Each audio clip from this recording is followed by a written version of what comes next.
27 мая на базе общества «Агидель» прошло оперативное совещание при участии главы администрации района Ильдара Мустафина, начальника управления сельского хозяйства Ильдара Набиева, специалистов управления, руководителей хозяйств, главных агрономов, глав крестьянско-фермерских хозяйств. В ходе семинара были рассмотрены вопросы по работе по защите от сорной растительности. Параллельно было продемонстрировано устройство очередного растворного узла.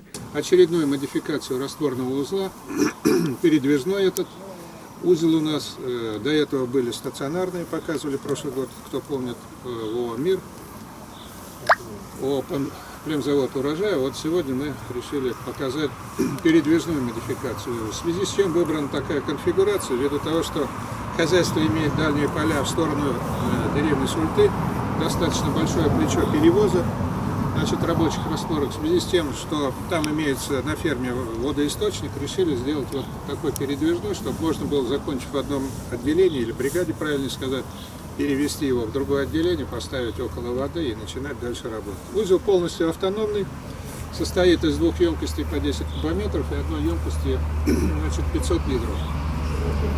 Большие емкости предназначены для приготовления и в основном и хранение готовых рабочих растворов, и маленькая емкость, вот эта 500-литровая, она, предназначена для растворения карбамида и перемешивания химикатов. Стоит отметить, что в связи с дефицитом влаги в почве удобрения локально вносить не имеет никакого смысла.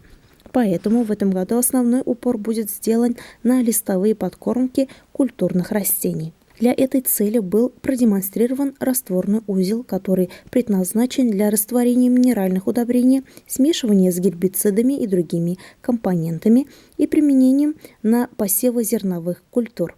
Данная операция позволяет предоставить питание растениям в доступной форме, а также бороться с сорной растительностью. Данная техника имеется в районе в 10 хозяйствах. Про устройство и принцип работы растворного узла подробно рассказал главный агроном управления сельского хозяйства Сергей Пискарев. О регулировке и настройке прицепных опрыскивателей ознакомил начальник Россельхозцентра Эрик Камалов. Также были выслушаны выступления представителя компаний «Изагро», «Бионтера», «Рик Агро».